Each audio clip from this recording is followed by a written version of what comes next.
Israel और Hamas युद्ध से जुड़ी इस वक्त की बहुत बड़ी खबर सामने आ रही है। खबर यह है कि हमास ने दावा किया है कि कल रात को गाजा में इजरायल के हवाई हमले लगातार जारी रहे हैं और 60 लोगों की मौत इस हवाई हमले में हुई है। तो आपको बता दें कि इजरायल की तरफ से ये हमले जो हैं अब लगातार और ज्यादा तेज हो रहे हैं। अब जानकारी मिल पा रही है जिस तरीके से हमले हुए हैं उसमें 60 लोगों की मौत हुई है। तो इजरायल के हमले पर हमास का ये बड़ा दावा निकल कर आ रहा है। हमास ने ये दावा किया है कि कल रात को गाजा में इजरायल के हवाई हमलों में 60 लोगों की मौत हुई है। तो लगातार दोनों के बीच अब जो जंग है और ज्यादा भीषण होती नजर आ रही है, संघर्ष और ज्यादा बढ़ता नजर आ रहा है। लेकिन इस वक्त की बहुत बड़ी खबर है कि हमास ने इजरायल पर एक बड़ा हमला किया है, 60 लोगों की मौत की खबर।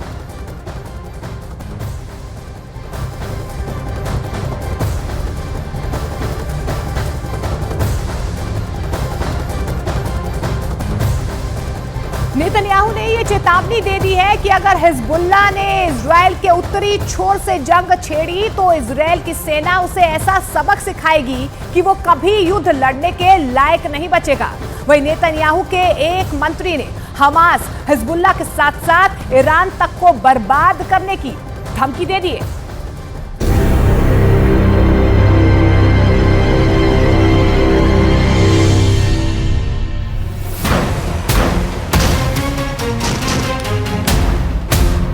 इजरायल का टारगेट नंबर 1, इजरायल का टारगेट नंबर 2, इजरायल का टारगेट नंबर 3।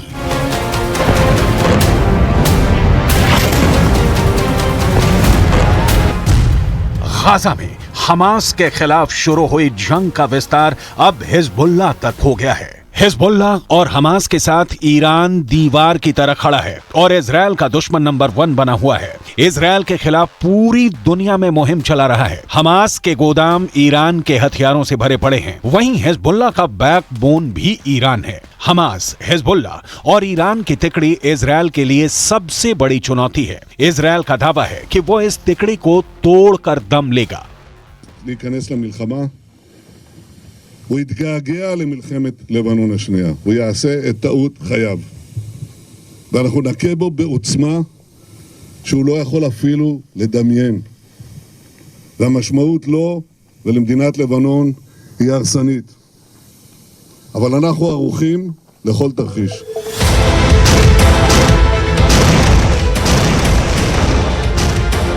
हमास पर रोज बारूद बरसा रहे इजरायल ने अब हिजबुल्लाह के खिलाफ भी जंग छेड़ दी है। सिर्फ यही नहीं, इजरायल सरकार के एक मंत्री ने ऐलान किया है कि इजरायल ने कसम खाई है अगर हिजबुल्लाह हमास के साथ शामिल हुआ तो वो ईरान पर हमला करेगा और ईरान का फन कुचल कर ही मानेगा।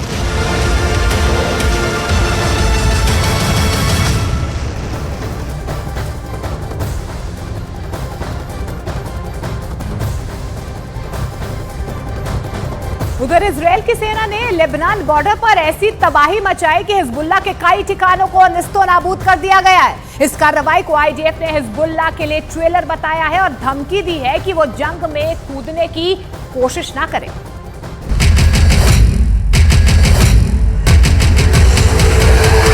यह हिजबुल्लाह के एक कैंप पर हुई एयर स्ट्राइक का विजुअल है। इजरायल का दावा है कि उसने हिजबुल्लाह के एक ऐसे कैंप पर बारूद बरसाकर खाक में बदल दिया है जहां से इजरायल पर एंटी टैंक मिसाइल से हमला होने वाला था। पूरी तैयारी हो चुकी थी, टारगेट भी सेट थे, लेकिन फायर बटन के दबने से पहले हिजबुल्लाह के उस कैंप पर आसमान से बारूद का पहाड़ टूट पड़ा। Camera 1, camera 2, camera 3, camera 4, camera 5। Israel के हवाई हमले के बाद हिजबुल्लाह के उस कैंप का क्या हाल हुआ, इसे देखने के बाद बताने की जरूरत नहीं है। हिजबुल्लाह का पहला ठिकाना तबाह, हिजबुल्लाह का दूसरा ठिकाना तबाह, हिजबुल्लाह का तीसरा ठिकाना तबाह,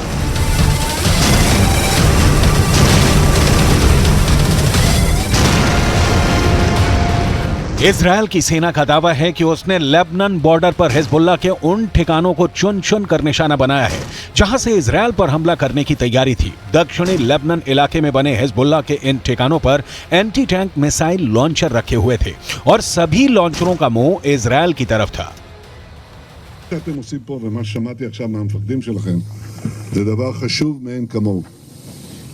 אתם הורגים אנשי חיזבאללה שמנסים לתקוף את קו החזית שלנו. אני לא יודע עכשיו, כשאני נמצא איתכם, אני לא יכול להגיד לכם כרגע אם חיזבאללה יחליט להיכנס בצורה מלאה למלחמה. आईडीएफ का कहना है कि लेबनान से इजरायल की ओर आ रहे एक ड्रोन भी रास्ते में ही मार दिया गया है। इजरायल ने यह काम अपने असरदार आयरन डोम से किया है। हिजबुल्लाह इजरायल का बहुत बड़ा दुश्मन बना हुआ है। वो बार बार इजरायल पर मिसाइल और रॉकेट से हमले कर रहा है। हिजबुल्लाह के उप नेता शेख नईम कासिम की तरफ से बहुत ही खतरनाक बयान सामने आया है।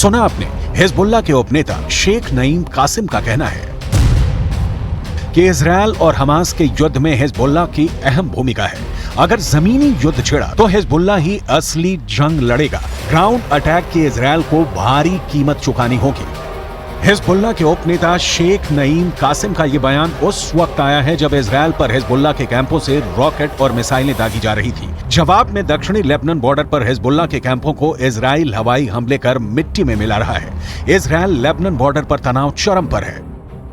7 अक्टूबर के बाद हिजबुल्लाह भी इस युद्ध में अभी छोटी छोटी झड़पें हो रही हैं, शामिल हो गया और लेबनान में हिजबुल्लाह के खिलाफ इजरायल ने अपना फ्रंट यहां से खोला हुआ है। ये उत्तरी फ्रंट है जहां लेबनान और हिजबुल्लाह के खिलाफ इजरायल की सेना है। दक्षिणी फ्रंट जहां हमास के खिलाफ गाजा में इजरायल हमला कर रहा है। तो ये तस्वीरें एक बार फिर 360 डिग्री से एक बार दिखा दीजिए करम, किस तरह के लोकेशन पे है। ये लोकेशन यहाँ ऊंचा है, लेकिन अगर आप थोड़ा सा कुछ मीटर आगे जाएंगे तो वहां से लेबनान का लोकेशन थोड़ा सा स्ट्रेटेजिकली वो क्योंकि ऊंचाई पे है, हमें जो जानकारी जितना हमने जाना है। लेकिन इजरायल की सेना जो है वो यहाँ तैनात है ताकि अगर पूरी तरह से नॉर्दर्न फ्रंट खुल जाता है तो यहाँ भी वो लड़ाई कर सके। और बार बार इजरायल की सेना की तरफ से ये बता दिया गया है कि अगर हिजबुल्लाह बहुत ज्यादा मिसाइल से हमले करता है तो इजरायल भी पुरजोर जवाब देगा। अब तक कुल 10 आतंकवादियों की मौत हो गई है हमले में, लेकिन हिजबुल्लाह की तरफ से जो रॉकेट दागे गए हैं उसमें इजरायली नागरिकों की भी कुछ जान गई है। इजरायल के वित्त मंत्री निर बरकत ने अपने एक बयान में हमास के साथ साथ हिजबुल्लाह और ईरान तक को सीधी धमकी दी है।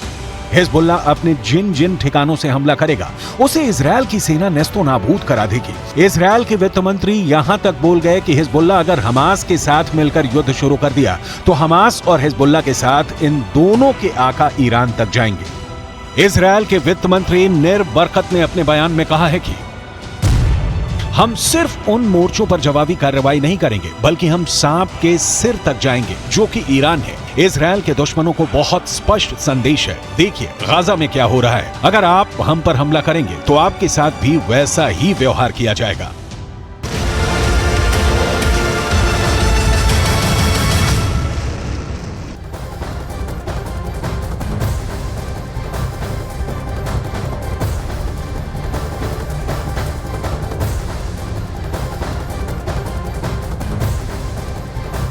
इजरायल जंग में हमास का साथ देने का ऐलान कर चुका हिजबुल्लाह लगातार वेस्ट बैंक की तरफ से इजरायल को घेरने की कोशिश कर रहा है। उसके लड़ाकों ने वहां पर बमबारी शुरू कर दी है। जैसे जैसे इजरायल की सेना गाजा की तरफ बढ़ रही है, हिजबुल्लाह भी हमले तेज करता नजर आ रहा है।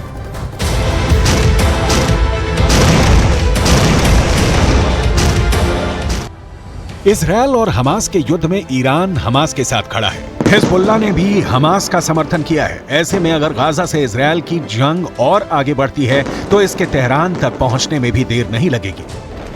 ऐसे में अगर इजरायल और ईरान के बीच युद्ध शुरू हो गया तो वो गाजा की जंग से भी भयंकर साबित होगा। वजह है दोनों देशों के पास हथियारों से भरा हुआ गोदाम, एक से एक बढ़कर खतरनाक मिसाइलें हैं दोनों के पास में। हम आंकड़े दिखाते हैं और तुलना करके आपको बताते हैं ईरान के पास में कितने सक्रिय सैनिक और इजरायल के पास में। इजरायल के पास में सक्रिय सैनिक की संख्या है 1,73,000, वहीं ईरान के पास ये संख्या बड़ी है, 5,75,000 उसके पास सक्रिय सैनिक है। इसके आगे बढ़ते हैं और आगे के आंकड़े भी आपको रिजर्व सेना के बताते हैं। रिजर्व फोर्स ईरान के पास है 3.5 लाख। वहीं अगर हम इजराइल की बात करते हैं तो यह आंकड़ा है 4,65,000। ये रिजर्व फोर्स का आंकड़ा है इजराइल और ईरान के बीच में जब आप कंपैरिजन करते हैं।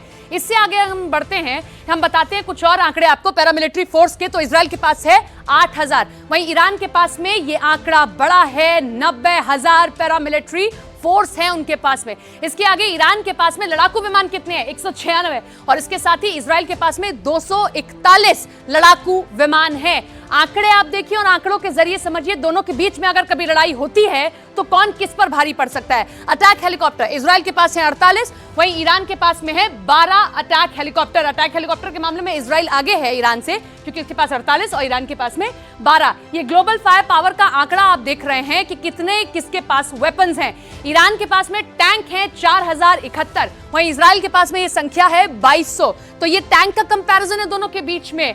ईरान और इजराइल भी इस वक्त जंग के मुहाने पर खड़े हुए हैं, दोनों के बीच में कभी भी जंग हो सकती है। और क्या आंकड़े कहते हैं वो हम आपको बता रहे हैं। बख्तरबंद गाड़ियां ईरान के पास है 69,685, वहीं अगर इजराइल की बात कर रहे हैं 56,290 बख्तरबंद गाड़ियां इजराइल के पास में है। तो अभी गाजा और इजराइल के बीच में जंग हो रही है, लेकिन ये कभी भी ईरान और इजराइल के बीच में जंग का मोड़ भी ले सकती है। और ऐसे में कौन है किस पर भारी, आंकड़े क्या कह रहे हैं वो हम आपको बता रहे हैं। इसमें कोई शक नहीं कि पश्चिम एशिया में इजरायल और ईरान एक दूसरे के सबसे बड़े दुश्मन हैं। दोनों ही हमेशा एक दूसरे को मिटाने की धमकियां देते हैं। हाल ही में ईरान ने एक खास परेड कर दुश्मनों को अपनी ताकत दिखा चुका है। ईरान ने हाल ही में अपनी एक नई मिसाइल खुर्रमशहर 4 का टेस्ट कर बता दिया है कि वो इजरायल को मिट्टी में मिला सकता है। खुर्रमशहर 4 मिसाइल की रेंज 2000 किलोमीटर है और ये 1,500 किलोमीटर तक का वॉरहेड ले जा सकती है। खुर्रमशहर 4 इतनी सटीक है कि ये मिसाइल अपने टारगेट के 30 मीटर के दायरे में गिरती है, क्योंकि जब ये अपने टारगेट की तरफ बढ़ती है यानी टर्मिनल स्टेज में इस मिसाइल की रफ्तार करीब 20,000 किलोमीटर प्रति घंटा होती है। किसी भी मिसाइल डिफेंस के लिए इसे रोकना आसान नहीं होगा।